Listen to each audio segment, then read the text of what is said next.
Hello, and welcome to Recap Radio.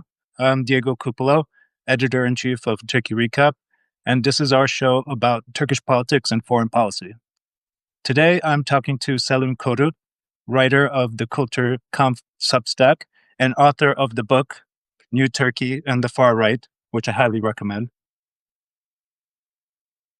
This morning, the PKK announced it would disarm and dissolve after 40 years of conflict in mostly southeast Turkey and across the borders in Iraq and Syria. This comes after Abdullah Öcalan, the PKK leader, called on the group to disband in February, and that was part of a peace process originally made public in October, but the PKK and Ankara have been in talks since at least March, is what the rumor is.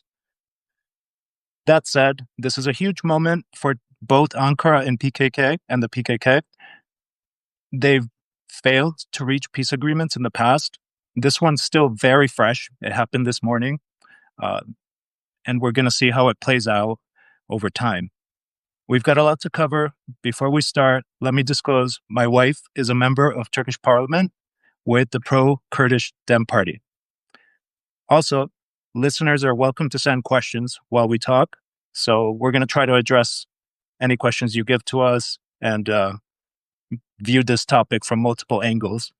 But to start, Selim, let me ask you, what were your first impressions when you heard the announcement this morning? Yeah, Diego, good to see you. So my first impressions when I heard the news, I guess it was kind of underwhelming. We all knew that something like this was coming. It was a process that started late last year, right? So what I kind of caught myself thinking about this morning was, what, not so much what this is, but what this isn't about, right? Because if you had, the 2000 and 2010s, these sort of early Akbar years, were the years, the 2 decades when this was discussed most adamantly. And if you had sort of pulled out some sort of political person, any person in Ankara who was working on this, and asked them, what do you think the day will be like when there's peace between the PKK and the state, when the PKK disbands or something like that? I think pretty much everybody would have pictured something pretty spectacular. People would have thought, people are going to be out on the streets. It's going to be fireworks. Everybody's going to be happy. Or people would have thought, both sides will swallow bitter pills, and then, because the models for this were like, Ireland or Catalonia, things where a state body was sort of negotiating with a long-time guerrilla movement, and then both sides kind of wrestled down each other's nationalists, right? And then achieved some sort of settlement, right? There was some kind of devolution, but neither side got exactly what they wanted, but they got close enough, right? That's sort of a deal. Because those were the kinds of cases that everybody was looking at, right, in those years. So This most certainly is not that, right? It's kind of underwhelming. This is like a 40+ year guerrilla movement. It has waged war on the Turkish state for so long. It has gone through various ideological doctrines and positions, and it has proven itself very, very resilient, right? So it's no small thing, certainly, that the PKK is disarming and basically disbanding, right? That's what they're saying. Yeah, and just give some background, there was a Congress on Friday. At least reportedly, reports told us that there was a PKK Congress on Friday, and they made a decision. We didn't know what the decision was. We were all waiting over the weekend. I think it was Sunday. We got a text from Dem Party saying that there would be a new initiative starting in the Kurdish politics. And I was in Parliament this morning when the news broke that there was this announcement. And I just started asking around different opposition party members. And one theory is that the people in the PKK, the actual soldiers and fighters and members, the ones that want peace will come back to Turkey. I don't know how.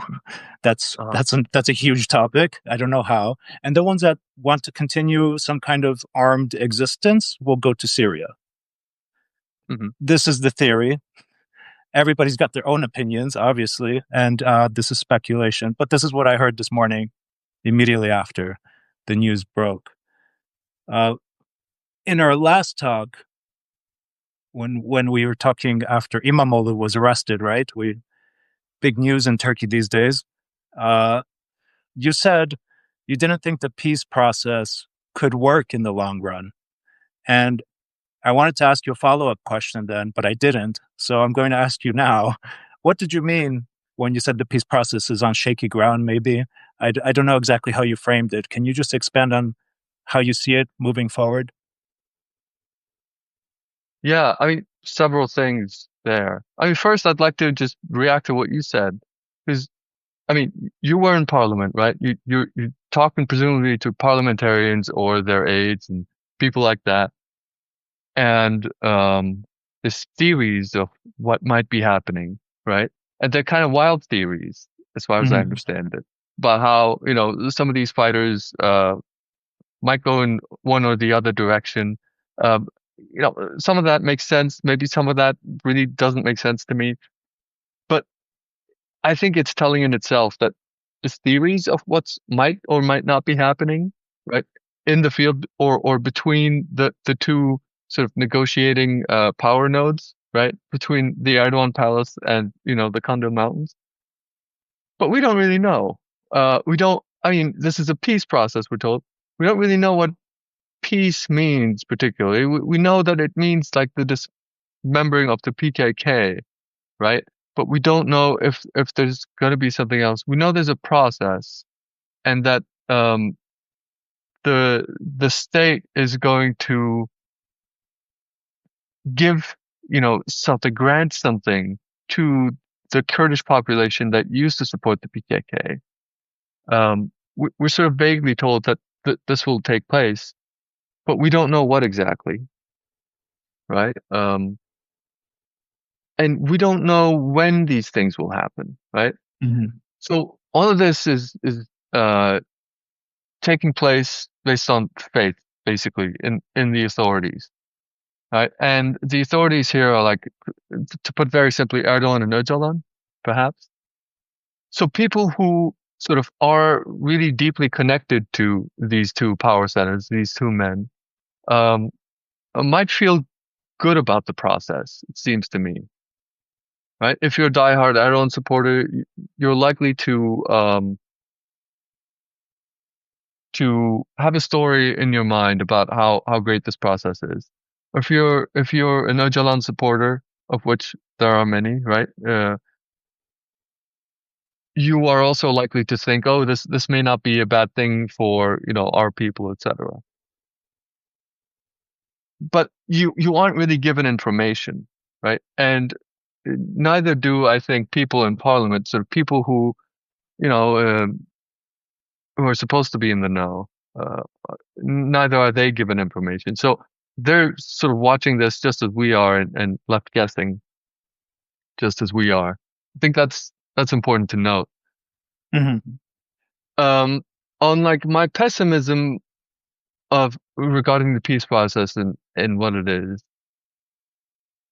I mean, first of all, normatively, I think I should say if this works, right, it'll be good. It'll be very good. It'll be great for Turkey, regardless of sort of however much we may disapprove of many other things that are going on in the country, right? what I mean about the sort of fundamentals here is that it seems to me that at least part of this process is predicated on certain things that don't make sense to me.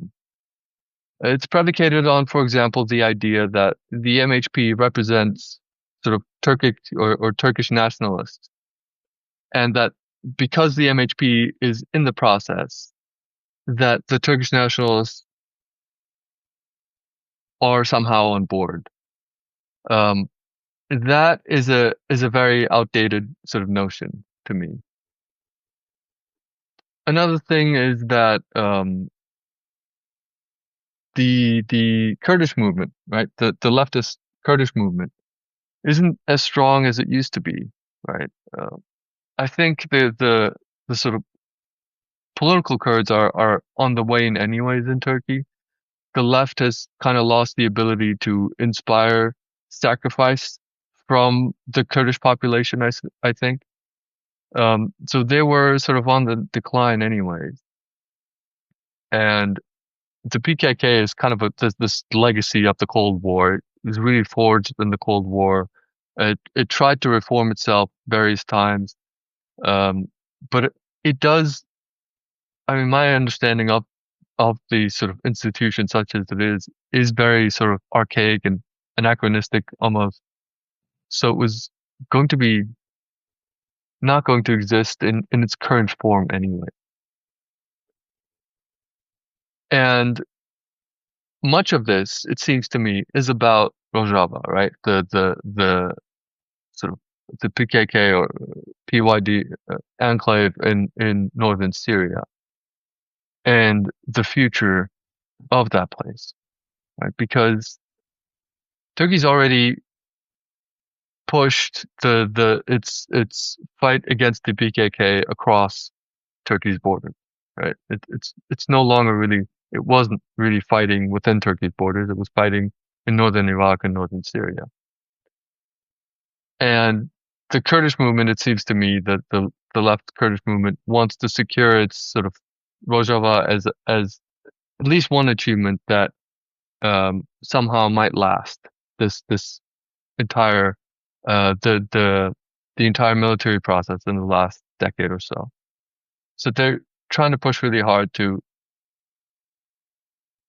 kind of establish some kind of autonomy there, and this, it seems to me, is part of their effort to do so. Mhm. Yeah, we're getting a comment from Paul T. Levin. Thank you, Paul. He's just saying what I said about what I overheard in Parliament contradicts what he's understood. And that's very possible. I completely accept that outcome. I'm just working, relaying first impressions. I should also say I talked to some CHP members who say generally this is positive for Turkey, right? Everybody wants peace. If this results in peace, this is good. It's just so fresh, and nobody knows whether this will last and what it will look like. Uh, Right. Selim has to get a delivery package real quick, but he'll be Yeah, right my back. apologies. So nobody knows what this will look like. So I should say, basically, CHP is the one that can be most occupied, or what's the right word? CHP members are under a lot of pressure to in this current moment in Turkey. And right now, Imamoglu's in jail. You have a lot of pressure on the party, and at the same time, you have a peace process. So I was sitting down with several CHP members and asking what their initial thoughts were, and they said, "We support it, but it can become some kind of, maybe they can get painted into a corner as an opposition party. Maybe if the AKP and the Dem party allies in this way, it kind of pushes out Kemalists. And, we see this big Kemalist reaction to Imamoglu's jailing. You see a lot of different kinds of, um, let's say, anti-Erdogan protesters, because they're not always in the same party. And I think what was most interesting, or one of the interesting things about your book, Selim, now that you're back, is that you outlined the 2013-2015 peace process, and there was a lot of similar rhetoric where AKP was talking about Kemalists dividing Kurds and Turks, and basically that there was this kind of Western imperialist project placed on Turkey, and that the AKP was working to reverse this. And I've been following the current peace process very closely, and I was just struck by how similar the AKP rhetoric was, as you outlined. I'm wondering, how do you see the implications for CHP, considering we have a huge democratic backsliding issue going on at the moment with Erdogan's main challenger in jail? Yeah, so two things there. First, the Islamist conception of the peace process, and second, the CHP people and CHP's electorate and its place in it. I mean, first of all, I mean, I wrote about this in my book. There's several good studies on this, but the Islamists always had a very clear idea of what the Kurdish problem was, right? And they had that model in their head during the first peace process and during the second peace process. That hasn't changed, right? And the problem is this: Turks and Kurds, in their thinking, have been living together for centuries, no problems, and that was largely because this was sort of a pre-nationalist setting where these people didn't really know how to conflict, right? And the Islamic sort of norm structure and sorry, We've got some deliveries going on. This is the behind the scenes of what analysts' lives are. We get deliveries as we are on live broadcasts. But yeah, to my summarize, apologies. It's like an important delivery that I've missed for a couple of days, and I just need to press this button. peace process deliveries, I they mean, clash sometimes. and the Islamists have always had this idea that Islam is the thing that binds us, right? It always has, and the Kemalist system kind of disrupted that very severely. And the Kemalists and Islamist thinking are just sort of an outgrowth of the West and Westernness, right? Um, and the idea was if we can revert the national discussion and sort of turn the clock back to when Kemalism didn't really corrupt our body politic, then Turks and Kurds can once again reconcile, and we can move forward without this conflict emerging. And like, for example, you know, leftism and this sort of um, Do we know from Nikolai Drutskoy? We got a question. It says, "Do we know any more about Dem or political Kurds? What have they been promised in exchange for this peace process?" So far, we don't have many details. I can say there's been a lot of talk about language rights and basic democratic rights.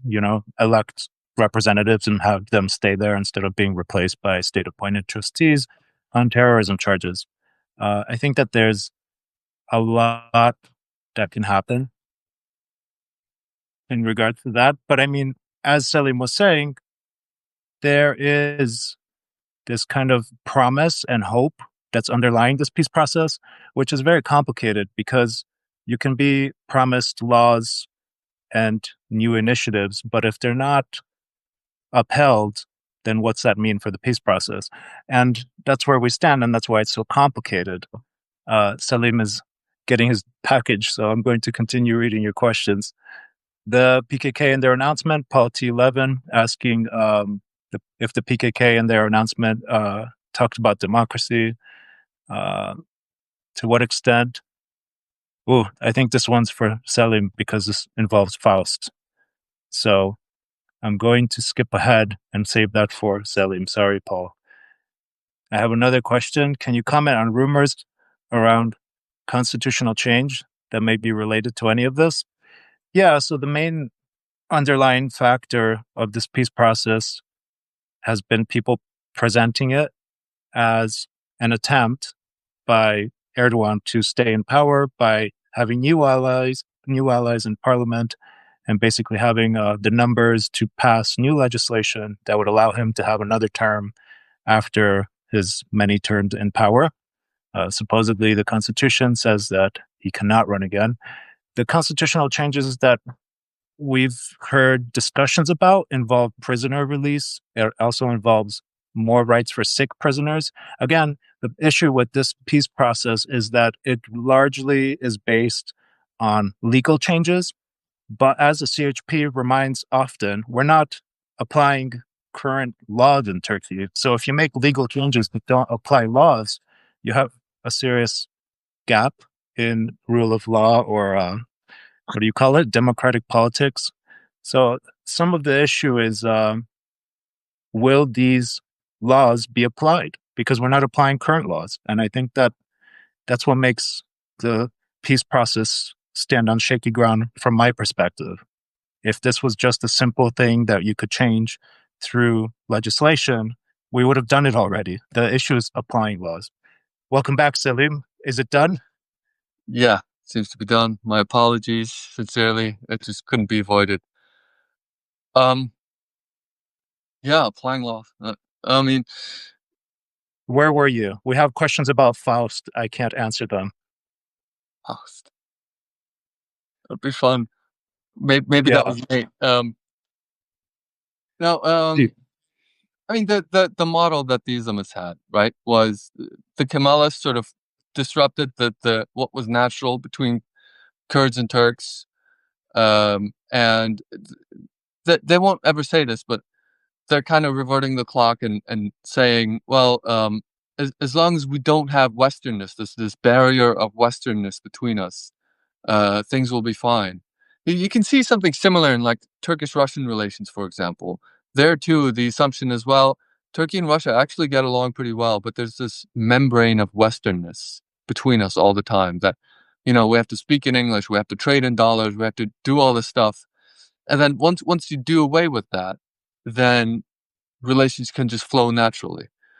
Um, so like left wing, for example, when Islamists will talk about the left, they will talk about they're talking about Kemalism, but also like Marxism, right?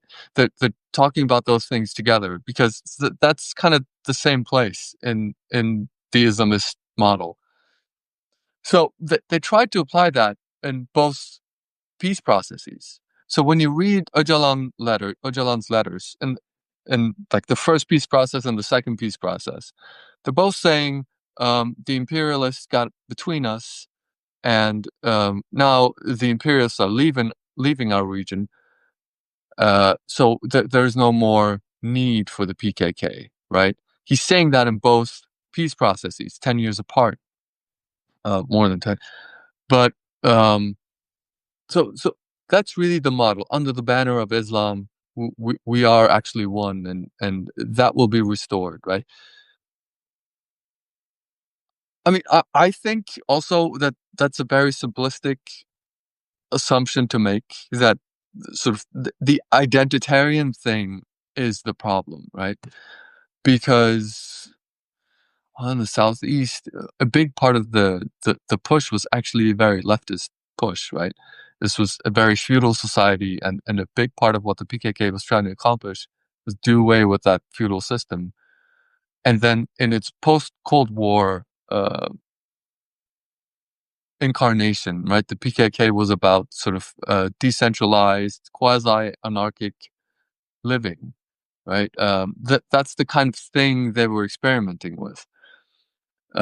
So just saying, okay, we've got the identity issue sorted out, and we're going to have Kurdish language rights now, and we have this legacy Turkish Nationalist Party behind us to sort of bring the Turkishness into this, and as a shield, perhaps. Um, color me skeptical, but that that's what's going on, it seems. Yeah, you mentioned the Nationalist Party. Uh, how important do you see Bachelet and the far right as this to this process for the success of the peace process? Because Bachelet introduced this Kurdish opening in October. He framed a lot of the narrative around it, right? Yeah, yeah. But his health is in decline. He's aging. Everybody is asking what's going to happen with MHP leadership. Do you see a change in MHP leadership as a potential destabilizer for what's going on right now? Like, where do you place Bachelet in all this? Yeah, Bachelet's role and what the MHP is, even the terminology, well, this is the far right and that sort of thing. I mean, these are things in the sort of English-speaking world, English-speaking commentary world on Turkey. Um, Things, for example, that the the MHP is Turkey's far right, for example, or that Bahçeli is kind of driving state politics in a major way, and that he's very influential. These are ideas that I've long argued against, but people don't care. Like Bring it, bring it. these ideas somehow they don't die. There's a few of these things, like like Abdullah Gül is going to come back to politics. You can explain it to people; they don't care. They'll still think he's coming back at some point. Okay. Um, However you classify him, how important is he to the peace process?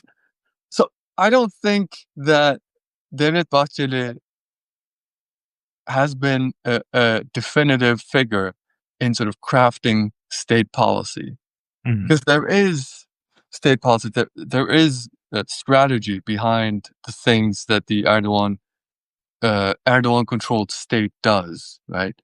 They don't just like, it's not just ping pong or something like that. They have a long term vision. They go, advance towards that vision, and there's tactical things to be done along the road. Now, Bahçeli does not have a say in defining that vision, right? He's not in the room when those things are discussed. I don't think he is, at least. Right? That's my read of everything. Sometimes he has rhetorical effect. Sometimes he he probably gets a say in like tactical issues. What should happen at what point, and how they might together accomplish some things. But he's not the kind of person who will sit down and be like, okay, this is the kind of peace process we have to design, and here and there. I mean, I'm making this, um, how we say, this analysis of mine, right, isn't based on like insider knowledge or anything. I just look at sort of the kinds of people around the MHB.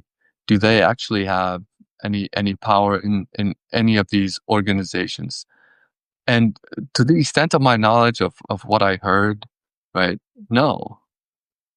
Um, the way that because the way that we know kind of what's going on is there are, I mean, first of all, just official declarations and statements, right? And then there's this journalist class who talks to like people within the state, like mid-level or upper mid-level bureaucrats who actually do the footwork, and they brief their own journalists, right? And those journalists then talk to the public. That's the kind of thing. And then you have to be able to sort of read which journalists are saying which, and what are official statements like, and then you get a feel for, oh, this or that may be happening. So it's not a sort of direct process of like who drives these processes, and what happens. And that's why you get really wildly conflicting statements like, oh, this is all David Bahçeli doing. He's the mastermind behind this. And that kind of thing. Or he's nobody at all, right? But he's a good front or facade to do this through, right? Well, yeah, I mean, what happened with the first peace process was that it was an Islamist process, right? It was led by Islamists. It was driven by, well, Islamists and then leftists. Well, not leftists. It was driven by Islamists and liberals, right? Turkish liberals who saw this as a sort of Europeanizing project, etc.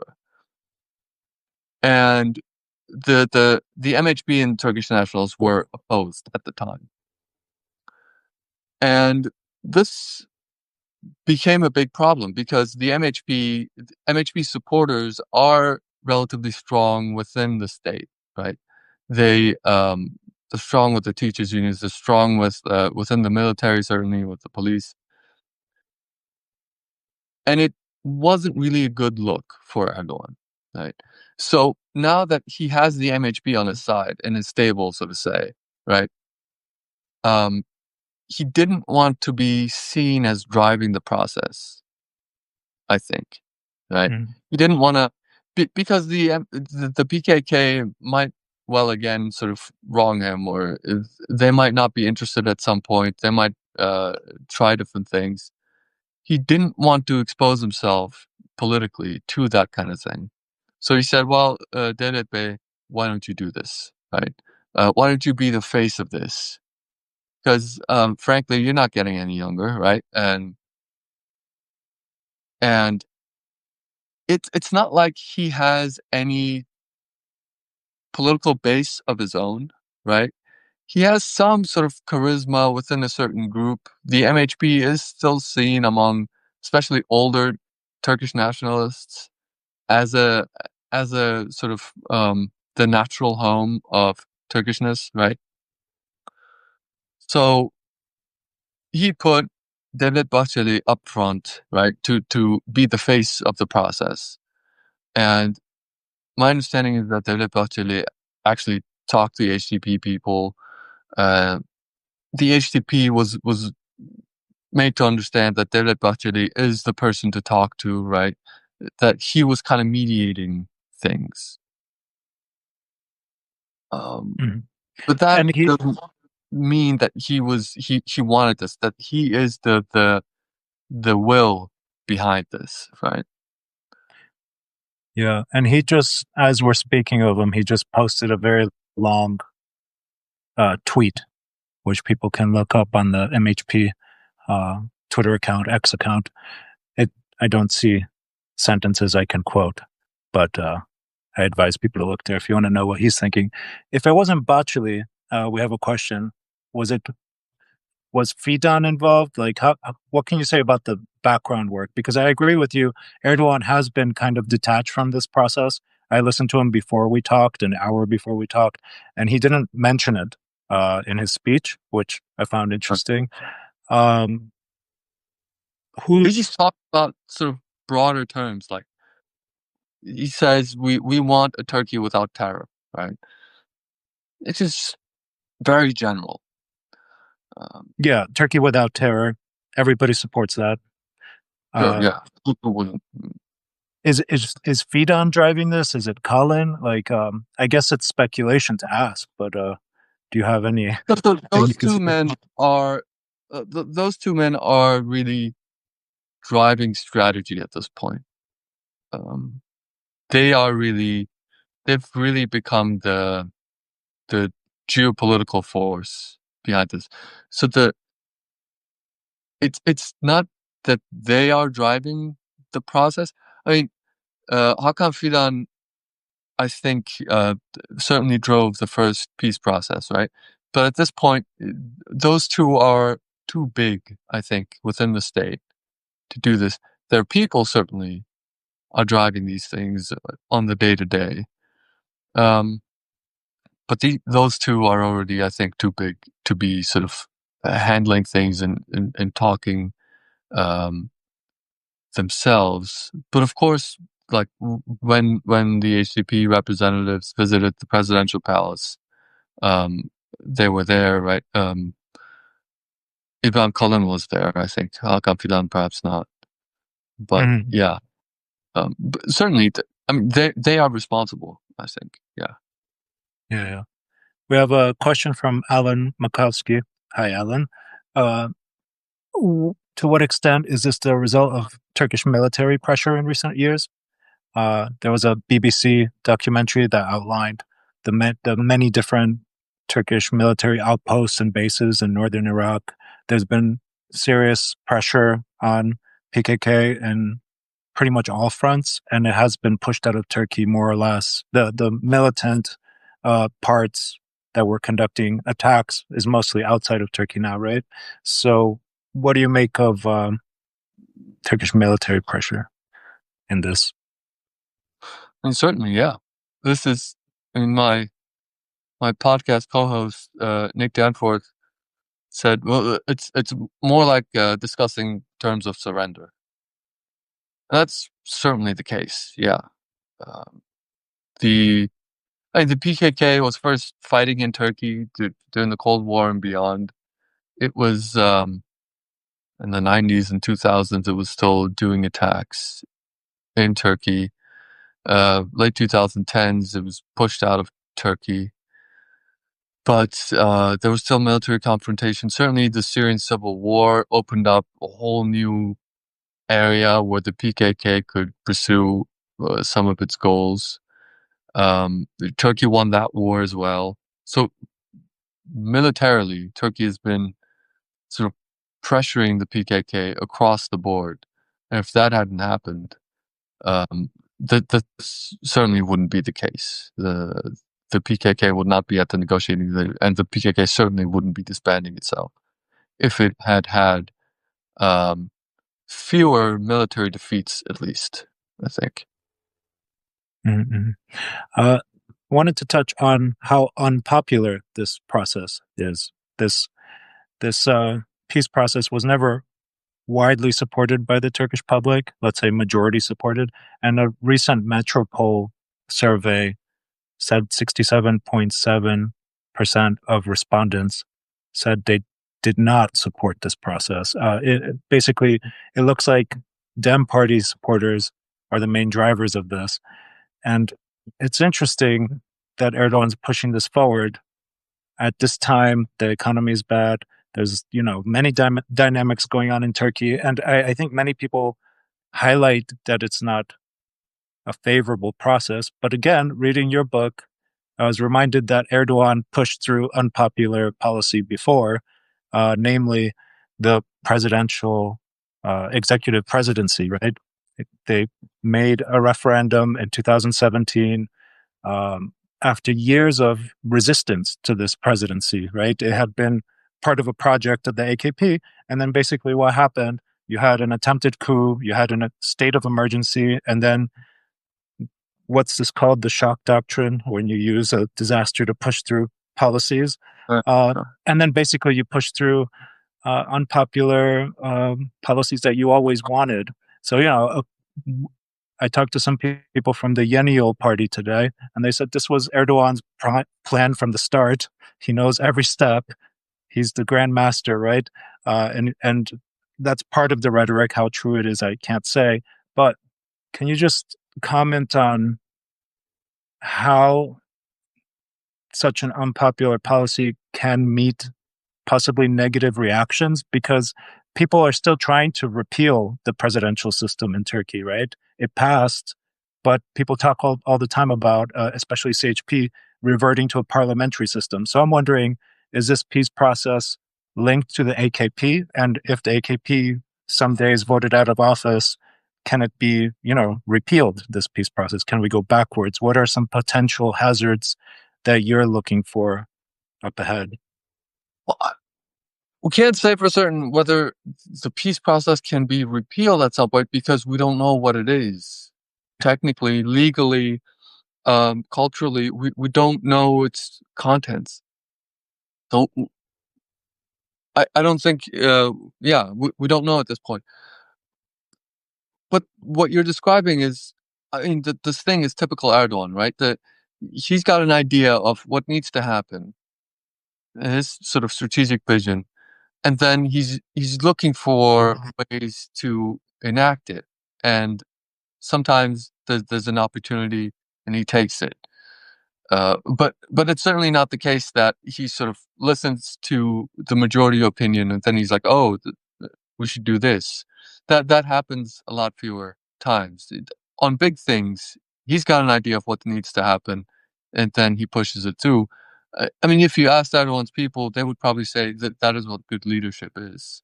That you have an idea of what's good for the nation, quote unquote, and then you look for opportunities to make it happen.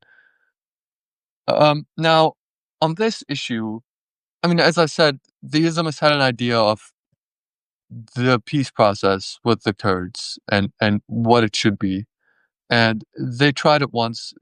It didn't work for various reasons, for reasons of really hard power across the border, and they've tried it again now, and they seem to have more success with it. But yeah, we can't say.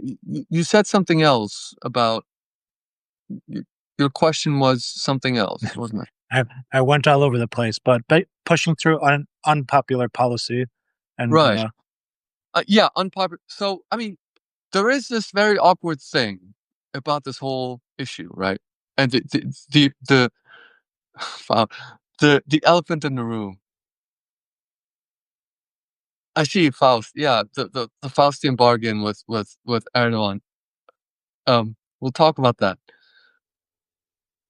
But the elephant in the room really is the sort of the CHP crowd, or vaguely describe the opposition, the broadly opposition people, because we're now in this place, right, in the country where the people who are now representing the majority will, right, Imamoglu, I would certainly argue, represented the will of the majority at this point, the sort of future um, president, right, and he had a very credible claim to say that he would get the majority vote in a couple years' time. And he's arrested on bogus charges. Uh, all his associates are arrested on bogus charges. And the nation really doesn't really believe the government line of why these people are arrested, right? So it's this broadly very anti-democratic, anti-republican environment. And then at the same time, they're saying, well, we're democratizing Turkey by doing this. It's very bizarre, right? It doesn't really fit. Um, and then the HDP, of course, was the sort of on the far spectrum, right? If a couple of years ago you had asked Islamists or government supporters, what do you think of the CHP and what do you think of the HDP? The opinion of the HDP would have been worse than the CHP, right? The CHP are traitors, but the HDP people, they're even worse traitors, right? And now the HDP people are okay, but the CHP people are now like in that formal position. There's a lot of kind of mental gymnastics going on. Uh, that's very difficult to square, right? And this is partly why it's such an underwhelming endeavor, and that there isn't really more of a public sense of ease, right? People don't feel like, oh, our country has overcome something great, really. I don't think even among Islamists that there's a feeling of, oh, we've accomplished something amazing or something like that. It's more like, oh, okay, this now has happened, and it was part of a process that was happening. Right? It feels a lot like it's dressed up as something different, but it actually is part of this longer repression process that Mhm. culminated with Imam Ono. Yeah, and that reflects the conversations I had today. Uh, Basically, it happened, but we don't know what it means at all. And then go on to the online discussions, people say, "Okay, they're disarming. Where are the weapons? Let me see them, and Right. then I'll Yeah. believe it." So I think there's just more question marks than anything, but it is still the first time the PKK is saying that they're disarming, right? So Yeah. that's the main news, right, of the Not day. just And what disarming, happens but after? disbanding, right? What's up? Not And just disband. disarming, but disbanding. Yeah. Yeah, and they're going to become a different acronym, is what I'm going to guess, and we'll see what that does. Did you answer the Faustian question? I'm not sure. I'm not educated enough to know. No, the Faust thing. I mean, the Faustian bargain is. I think that Paul is talking about the Dem, well, HDP Dem, there, about how they're making a Faustian bargain with Erdogan, and that they're kind of selling out. Uh, I won't say their soul, but something that's essential to them, right? And that's going to hollow them out and make them a weaker political force, perhaps. And that the price for this peace will be greater on them and on perhaps their base, their majority Kurdish base, than it appears. Um, that's certainly what people in the CHP are saying, right? That this is not a real peace, and that this will be bad for everybody, but also for it'll also be bad for them and their base in the long run. And yeah, I mean, we can speculate, really, based on the fundamentals, but we can't know. But it is a very awkward process. Unpopular, not sure what's going on, not sure what the next steps are. So can we compare to January 2015 and that process? Is another question. Did we address? Basically, this one has gone a little further, but it's unclear where we're going, is what I would say. I mean, we dipped in and out of that. Mhm. That process, I think. Well, the major thing that was different with that process was that there was a much broader idea back then that Turkey was still democratizing, or that it was trying to democratize in a much more conventional sense. That it was going to be a parliamentary democracy, that it was a republic, right, and that it was kind of headed in a more liberal direction. That I mean, that had been severely questioned with in the early 2010s, especially with the Gezi Park protests in 13. But that was still kind of there at the time. And I mean, perhaps, and we haven't talked about this explicitly, but back then the world was still dominated by liberals, right?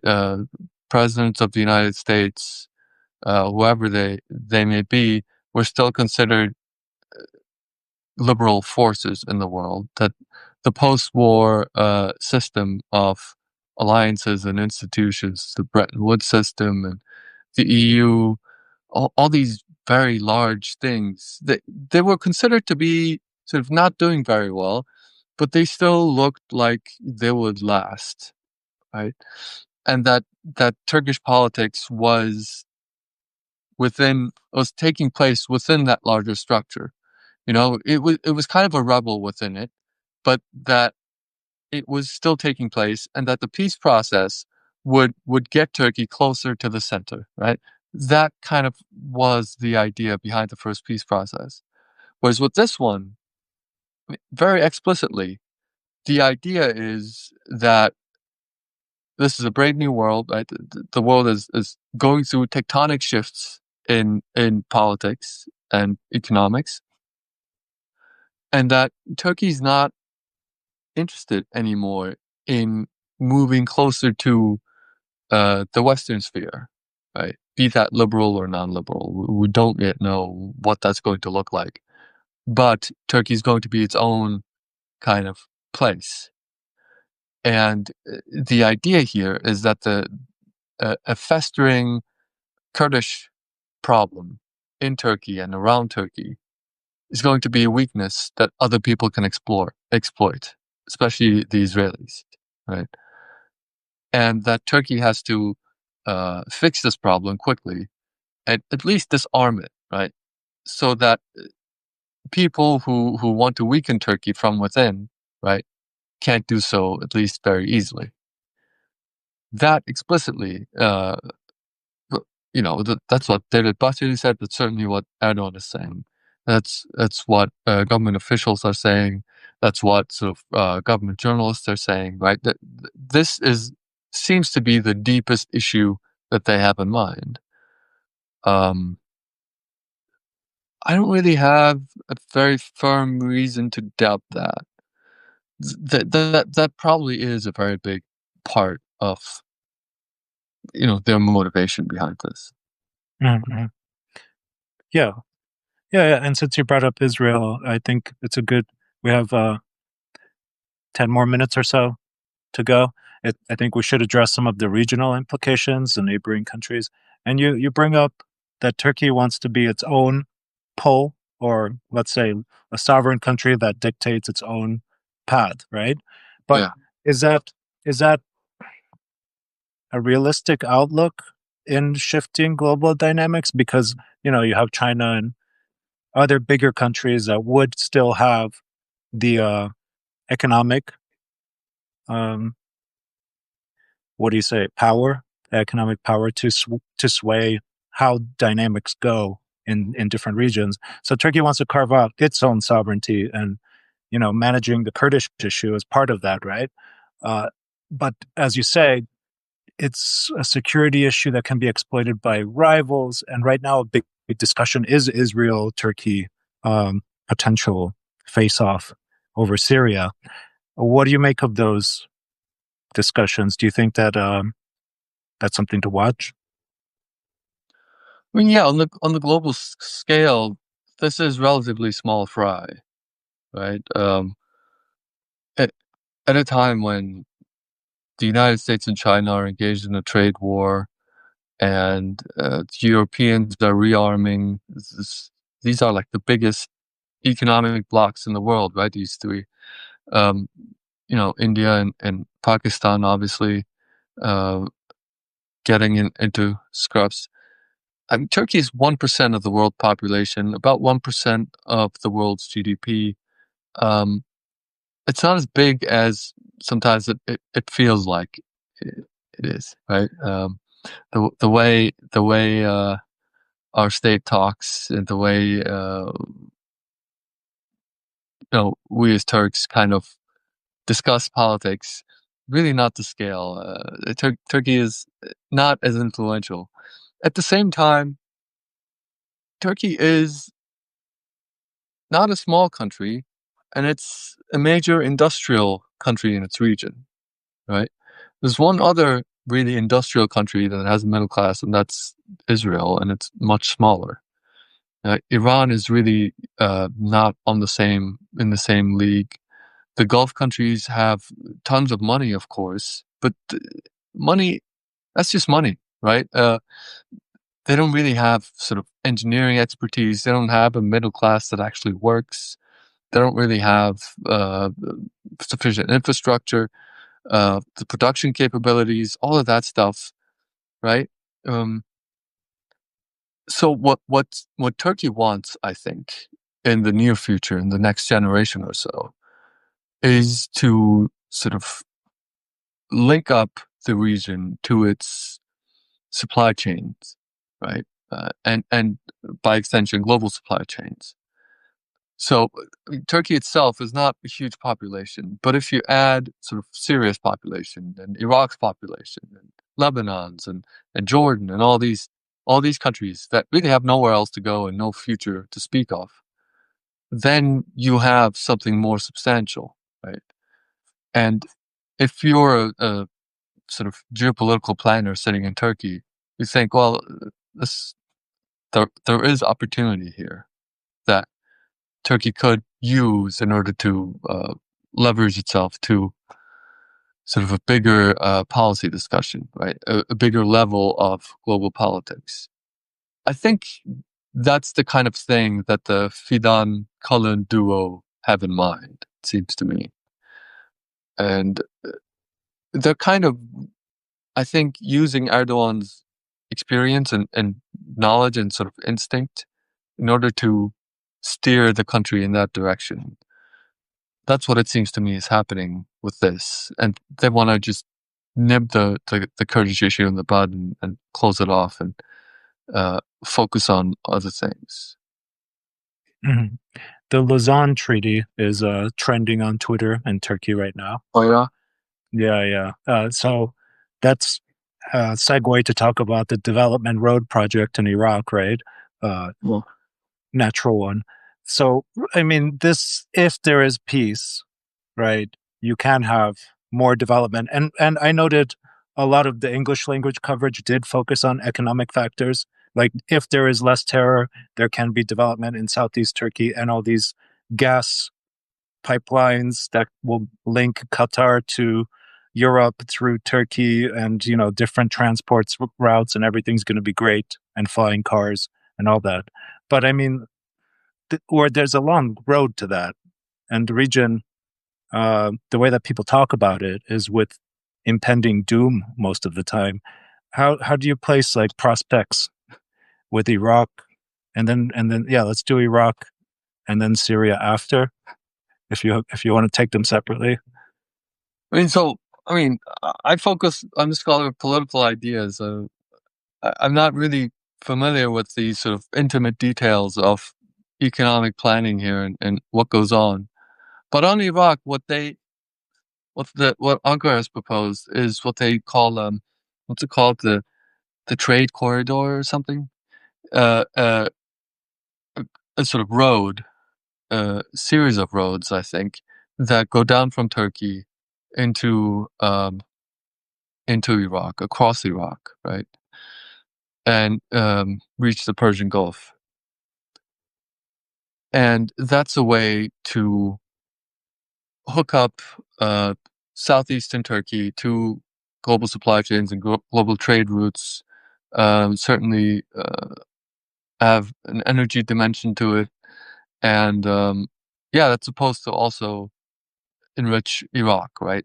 Bring trade into Iraq and sort of get the flow, get a flow of just expertise and services also into Iraq, right? So Turkey wants that's increasingly what Turkish planners are talking about. They haven't really talked about it in a way, the way the Chinese have said, okay, Belt and Road Initiative. This is our vision for our region, but also the world, right? That we're going to invest into our neighborhood to have this environment of uh, investment and logistics, right?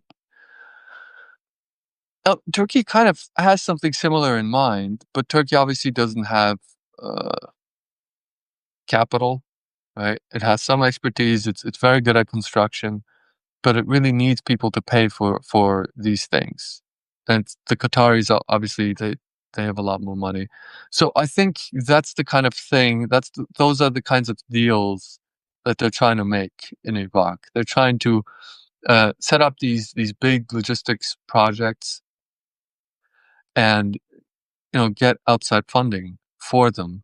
In order to get the funding, you need to be able to have the security apparatus in place.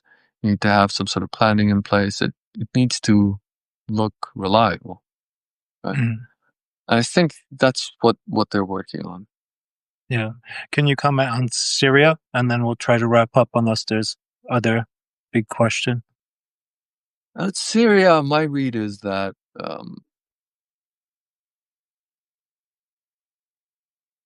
think the Islamists won the Syrian civil war, right?